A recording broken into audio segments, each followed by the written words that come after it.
Pasukan Rusia sepertinya menghindari pertempuran langsung dengan Ukraina di kota Pokrov. Institut Studi Perang ISW berbasis di Washington DC membaca strategi baru pasukan Rusia untuk memblokir jalur komunikasi darat Ukraina di Pokrov dan Mirnohrad di wilayah Donetsk. Dengan cara ini, pasukan Vladimir Putin bermaksud memaksa angkatan bersenjata Ukraina mundur dari kota-kota tersebut dalam beberapa bulan mendatang. Demikian laporan ISW, 13 Januari 2024. Analis melaporkan bahwa pasukan Rusia baru-baru ini memotong jalan T-0405 Pokrov-Kostiantinivka di sebelah timur Pokrov dan jalan T-0406 Pokrov-Mezhova di sebelah barat daya Pokrov sebagai bagian dari upaya mereka untuk mengepung Pokrov dan Mirnohrad. Kedua jalan tersebut, T-0405 dan T-0406, merupakan dua dari tiga rute pasokan darat utama bagi kelompok militer Ukraina di wilayah Pokrov-Mirnohrad. Dalam konteks ini, ISW meyakini bahwa serangan Rusia di timur dan barat Pokrov dapat mempersulit logistik Ukraina dan kemampuan Ukraina untuk mengisi kembali pasokan dan menempatkan kembali pasukan untuk mempertahankan permukiman Pokrov dan Mirnohrad. Para ahli memperingatkan bahwa komando militer Rusia mungkin bermaksud untuk melakukan serangan lebih lanjut di utara jalan T-0405 dan T-0406, yang pada akhirnya memaksa angkatan bersenjata Ukraina untuk mundur ke utara, bukan ke timur atau barat, untuk mendukung pengepungan kedua permukiman oleh Rusia dan terus maju ke arah barat menuju perbatasan administratif wilayah Donetsk dan Dnipropetrovsk. Dengan strategi ini, pertempuran kota Pokrov terhindarkan ketika pasukan Ukraina memilih mundur sebelum dikepung. Selain itu, komando militer Rusia kemungkinan berharap untuk menghindari melakukan serangan frontal di wilayah perkotaan Pokrov dan Mirnohrad dengan infanteri. Akibatnya, blokade kota-kota ini meningkatkan kemungkinan mundurnya tentara Ukraina, sementara pasukan Rusia akan dapat merebut permukiman ini, sehingga terhindar dari pertempuran perkotaan yang sengit. Jika strategi ini tak efektif, maka perang kota di Pokrov tak terhindarkan. Mengapa Rusia ngotot merebut Pokrov, wilayah Ukraina di Donetsk ini? Pokrov, sebuah kota di wilayah Donetsk, Ukraina Timur, memiliki nilai strategis yang signifikan bagi Rusia dalam konflik yang sedang berlangsung. Pokrov berfungsi sebagai hub transportasi dengan jaringan rel kereta api dan jalan raya yang vital. Menguasai kota ini akan memudahkan pergerakan logistik dan pasukan Rusia di wilayah Donetsk. Selain itu, lokasinya yang dekat dengan garis depan membuat Pokrov menjadi titik strategis untuk melancarkan operasi militer lebih lanjut ke wilayah Ukraina lainnya.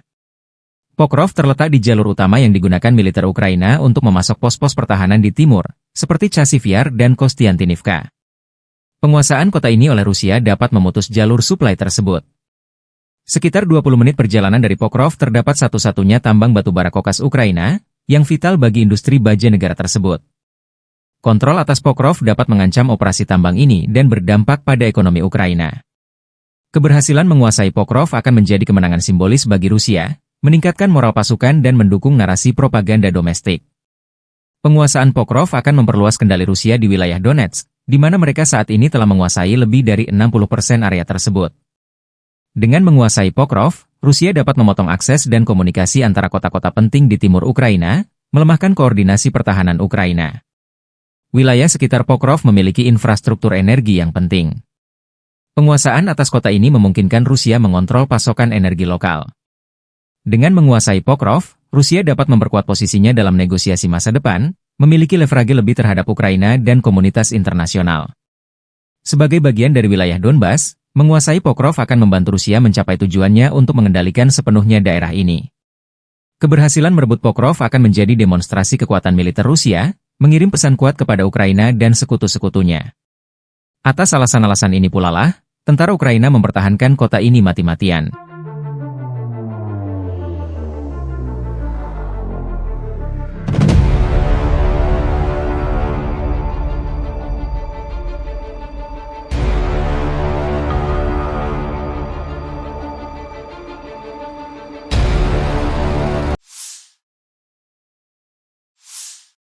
Staf Umum Angkatan Bersenjata Ukraina 14 Januari melaporkan, militer Rusia total kehilangan 811.090 tentara di Ukraina sejak dimulainya invasi skala penuh 24 Februari 2022.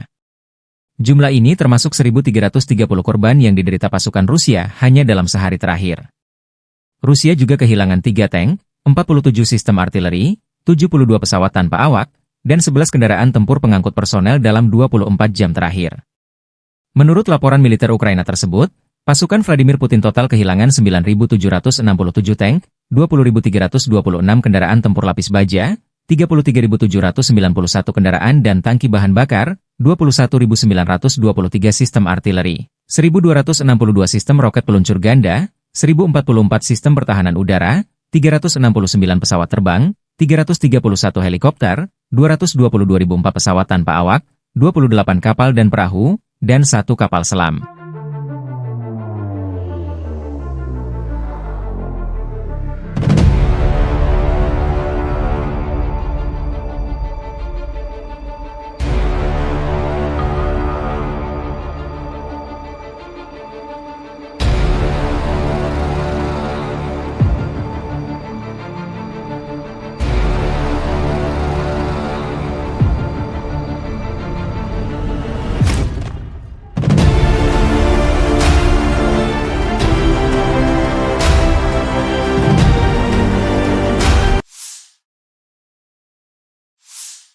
Angkatan bersenjata Rusia 14 Februari memperbarui informasi dari garis depan dalam 24 jam terakhir. Penerbangan operasional taktis, kendaraan udara tak berawak serang, pasukan rudal dan artileri kelompok angkatan bersenjata Rusia menggempur infrastruktur lapangan udara militer, serta konsentrasi personel, prajurit, tenaga kerja dan peralatan musuh di 157 wilayah. Sistem pertahanan udara Rusia menembak jatuh 2 bom udara berpemandu Hammer buatan Prancis, 6 roket peluncur ganda HIMARS buatan Amerika Serikat, dan 83 kendaraan udara tak berawak jenis pesawat. Sejak dimulainya operasi militer khusus, Angkatan bersenjata Ukraina kehilangan 652 pesawat, 283 helikopter, 40.215 kendaraan udara tak berawak, 590 sistem rudal anti pesawat, 20.512 tank dan kendaraan tempur lapis baja lainnya. Juga 1.508 sistem roket peluncur ganda, 20.545 lapangan artileri dan mortir, 30.218 unit kendaraan militer khusus.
Pasukan Rusia merajalela di wilayah barat daya Donetsk, Ukraina Timur.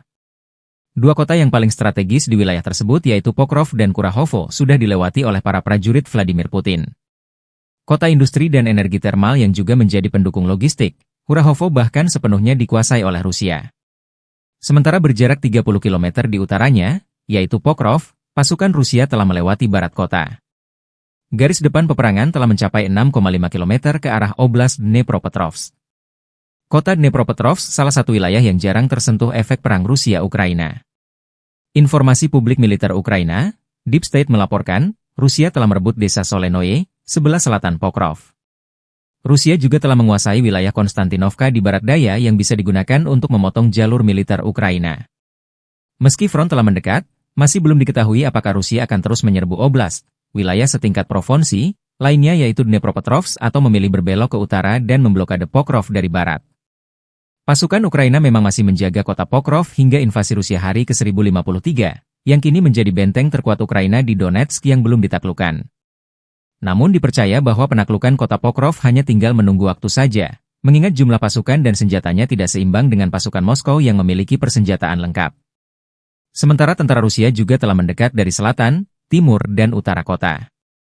Sementara di dalam kotanya terus digempur dengan bom berpemandu dan drone kamikaze.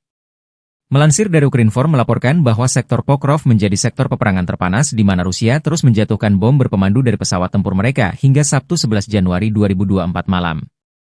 Aktivitas terberat pasukan Rusia tetap berada di wilayah Baranivka, Yelizavetivka, Promin, Lisivka, Zelene, Novy Trud, Zvirivka, Novoandriivka, Uspenivka, Sloviansk, dan Kostiantinopil. Para personel Ukraina dengan berani mempertahankan garis pertahanan setelah menangkis 52 serangan musuh, dengan 11 bentrokan masih berlangsung. Pokrov dan Novopavlivka telah dihantam bom udara berpemandu. Menurut perkiraan awal, pasukan Ukraina menewaskan 189 dan melukai 188 personel Rusia dalam 24 jam terakhir. 1 tank, 2 pengangkut personel lapis baja, 3 kendaraan, dan antena UAV Rusia hancur. Selain itu, 2 kendaraan rusak.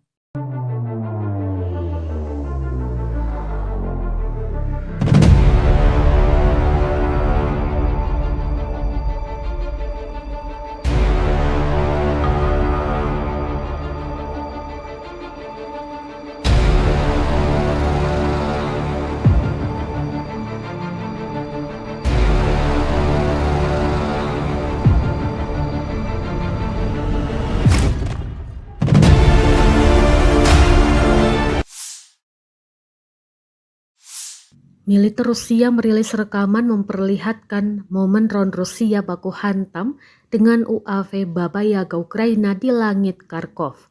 Rekamannya diunggah di Telegram pada Senin 13 Januari 2025.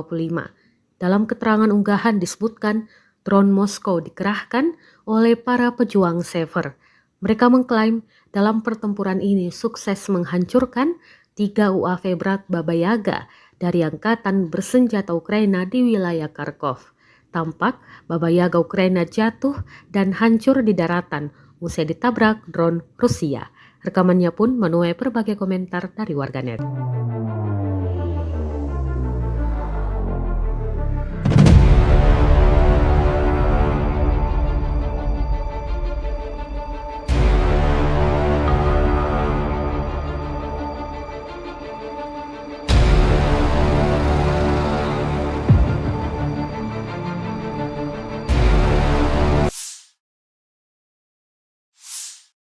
Operator drone Rusia sukses menabrak dan menghancurkan mobil tentara Ukraina di wilayah Sersinix. Rekamannya diunggah di Telegram pada Senin 13 Januari 2025. Dalam keterangan unggahan disebutkan, operator drone penyerang dari Brigade ke-132 menghancurkan mobil Ukraina di wilayah desa Sersinix. 2 mobil yang diklaim hancur dalam rekaman ini, yakni pick-up dan kendaraan tempur lapis baja kosek. Belum diketahui total kerugian di pihak militer Ukraina. Kendati demikian, rekamannya kini telah menuai berbagai komentar dari warganet.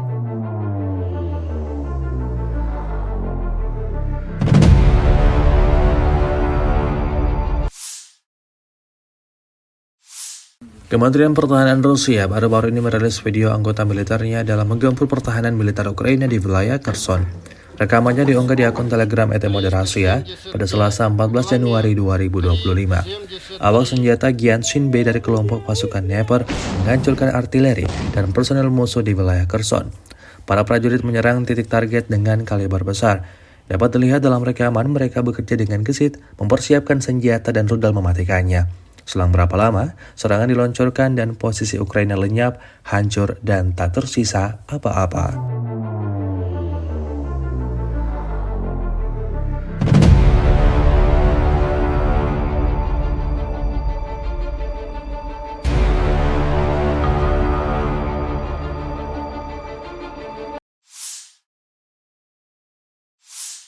Di bawah kendali penuh pejuang pusat mengibarkan bendera Rusia di Pechasny yang telah dibebaskan. Rekamannya diunggah Kementerian Pertahanan Rusia di akun Telegram @moderasiya pada Selasa 14 Januari 2025. Pemukiman tersebut dibebaskan oleh unit Brigade Senapan Bermotor Pengawal Terpisah ke-74 dan Brigade Senapan Bermotor Pengawal Terpisah ke-55 dari kelompok pasukan tengah. Untuk menghancurkan posisi musuh, kru artileri digunakan, serta kru drone yang menyerang, termasuk mereka yang memiliki sistem jatuhkan amunisi. Pejuang Rusia terus menghancurkan unit angkatan bersenjata Ukraina, membebaskan tanah Republik Rakyat Donetsk. Hingga video ini beredar, beragam respon diberikan warganet.